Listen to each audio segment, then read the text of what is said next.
Welcome to AEIOU, a podcast about Austria. I'm Andrew, your host. In our last episode, we followed the course of Austrian history between the end of World War I and the 1927 election, which confirmed the tenure in office of Chancellor and Roman Catholic priest Ignaz Seipel. In this episode, we'll see how Seipel contributed personally to the dismantling of the Austrian Republic's fragile democracy. We've discussed what's called the Lager system in Austrian politics, with the three major players being the Christian Social Party led by Seipel, the Social Democrats, and the Greater German People's Party, or GDVP. However, over the course of the 1920s, a number of smaller parties began to emerge on the Austrian political scene. The earliest of these smaller parties was the Rural Federation, or Landbund in German. Like the Social Democrats and GDVP, the Landbund was pro-Anschluss. However, it was also hostile to socialism, so not an ally of the Social Democrats. Additionally, because it represented farmers from regions with traditionally large Protestant constituencies, it was not an ally for the Christian Social Party, which was strongly aligned with the Catholic Church. While most of the seats in the National Rat were won in 1920 by the three parties of the Lager system, the Landbund won 7 mandates. In 1923, the party lost 2 seats for a total of 5. The Landbund wasn't the only party that was strongly opposed to socialism, however. All of the other parties saw the Social Democrats as their chief opponent. Much of the hostility to socialism and therefore to the Social Democrats was the result of the Bolshevik seizure of power in Russia a decade earlier. The fear that swept over the European continent in the wake of a successful socialist revolution was real, and it was only made worse by the ultimately failed revolutions in Germany and Hungary. Much of the political history of Europe in the 1920s and 1930s can be seen as reaction to the communist revolution in Russia. Over those 2 decades, nearly every country in Europe abandoned democracy for some form of right-wing authoritarianism. This list of countries included Austria. The first steps in that direction in Austria were undertaken by Chancellor Seipel. Seipel's primary strategy when he returned to office in 1926 was to unite all of the parties in the country against the Social Democrats in what was called a Citizens' Alliance or Bürger Bloc. At different times, members of this Bürger Bloc included not only the GDVP, which had been the Christian Social Party's partner in government for several years, but also, at different times, the Landbund and the Austrian Nazi Party. Although there had been a Nazi movement in Austria for as long as there had been one in Germany, it was spread out among competing factions and had not run candidates for election. Seipel's strategy of a right-wing big tent under which to oppose the socialists brought the Nazis into mainstream Austrian politics. Not only did they participate in the Bürger Bloc, but they also joined with the Christian Socials and GDVP in a unity front in contesting the 1927 election. The Landbund, for its part, chose to run in the 1927 election on its own, winning a mere 9 seats. The other part of Seipel's anti-socialist strategy was his support for the Heimwehr, one of Austria's nationalist paramilitary organizations. As in Germany, many young men returning from the front in 1919 found themselves adrift, unable to find work or even form meaningful social connections. As a result, they stuck mainly to themselves, forming tight-knit veterans groups that would socialize together. Since many of the returning soldiers were still armed, these groups eventually evolved into paramilitary units. In Germany, these organizations were collectively known as the Freikorps. Like the Freikorps, Austria's Heimwehr, the name of which means home defense, was strongly anti-socialist and so considered its primary enemy to be the Republican Protection League, or Republikaner Schutzbund, which was the armed wing of the Social Democrats. In the months before the 1927 election, tensions between the left-wing and right-wing military groups reached a deadly level.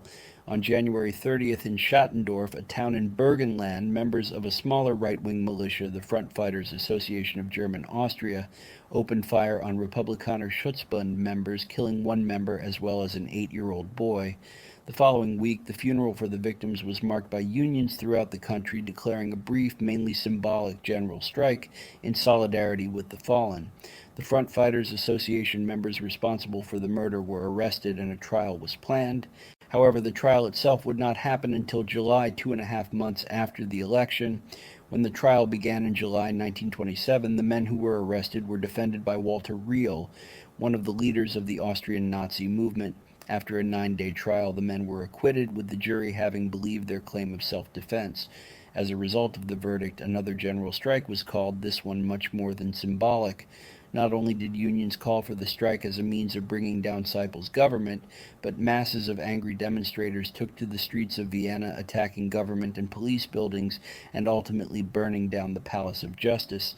The mayor of Vienna, a social democrat himself, refused to call in the army for help putting down the revolt. Finally, the Vienna chief of police ordered his officers to fire on any protesters who refused to disperse.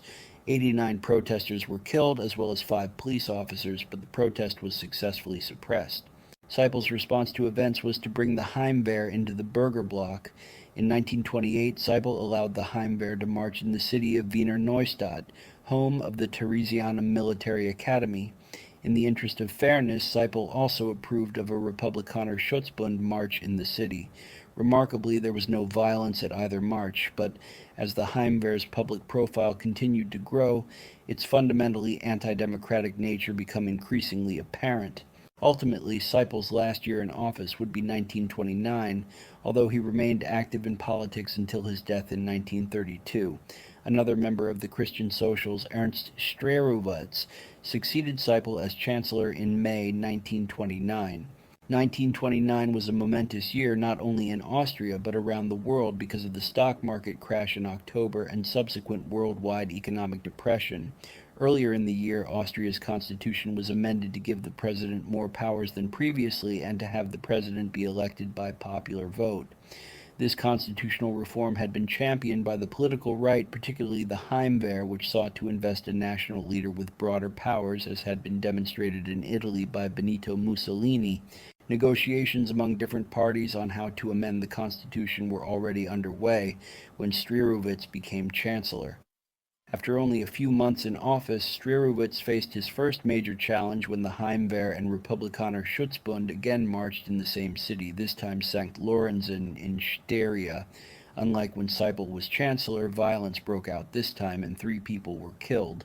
The Heimwehr took advantage of the crisis to push for its desired constitutional amendment. When finally the chancellor was out of the country in September to attend a League of Nations meeting in Geneva, he was effectively overthrown and replaced with Johann Schober, who had previously served as chancellor in 1921 and 1922. However, the worldwide economic collapse intervened shortly after Schober took office. Nevertheless, Schober agreed to some constitutional reforms, although he refused to have the Heimwehr remain under any government banner. The amendment ultimately agreed upon in December 1929 was one hammered together between Schober and the Social Democrats, and while the Heimwehr was initially happy that the amendment passed, they were ultimately convinced that they had been fooled. Schober then immediately sought to have Austria's responsibility for war reparations forgiven, given the economic crisis. This should have been a major success for the Chancellor, one on which he could rest his laurels, but the Heimwehr came after him again shortly thereafter. Matters came to a head in May when the Heimwehr held a rally in the city of Korneburg and not so subtly called for a war against the Republic. At the very least, they sought to get rid of Schober. They found unlikely allies in the Chancellor's fellow Christian Socials, particularly those under the sway of Seipel and the Vice-Chancellor Karl Vaughan, who enjoyed closer relations with the Heimwehr. Vaughan resigned as Vice-Chancellor in September, taking with him the wing of the party more loyal to him than to the Chancellor. Realizing this fact, Schober resigned as well on the same day. The date was September 25, 1930. Since the last appointment of a chancellor, the country had changed because of the constitutional reform. It was now the job of the president to appoint the chancellor, in addition to the proposed chancellor having to have majority support in the Reichsrat.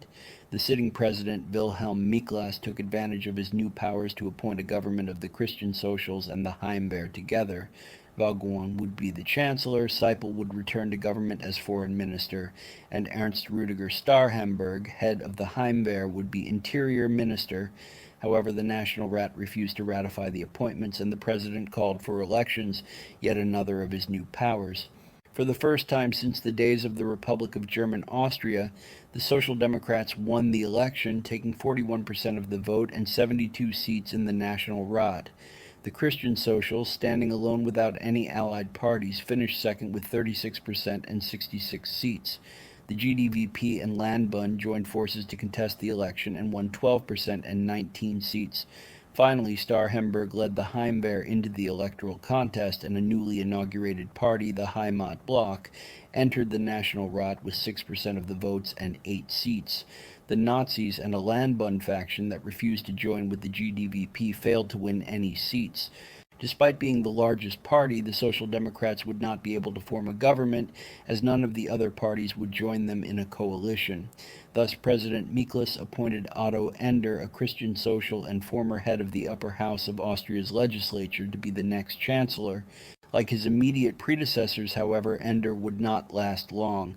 In May 1931, the Creditanstalt Bank, which constituted fully 1/4 of Austria's banking sector and 16% of its GDP, failed. The Social Democrats called for the bank to be nationalized, but the suggestion was a non-starter with Chancellor Ender. Appeals were made to the League of Nations to allow for a customs union with Germany to ease the additional economic burden on Austria. But even this minor form of economic unification was vetoed. Within a month, Ender had resigned, and Miklas appointed Karl Buresch to lead the government.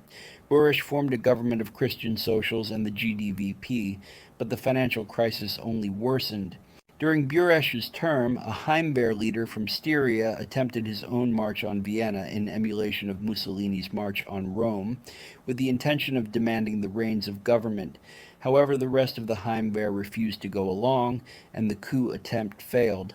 Nevertheless, Buresch could not maintain parliamentary support for his government beyond the end of 1931.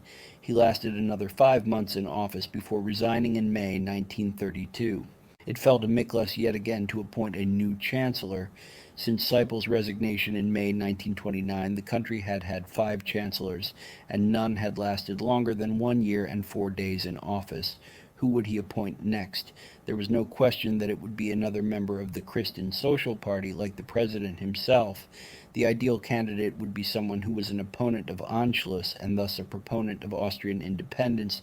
They would also need to be from the pro-Heimwehr wing of the Christian Socials and also have good relations with the Landbund. With the GDVP members slowly but surely gravitating toward Austria's Nazis, the candidate for the chancellery would need to be a staunch opponent of National Socialism.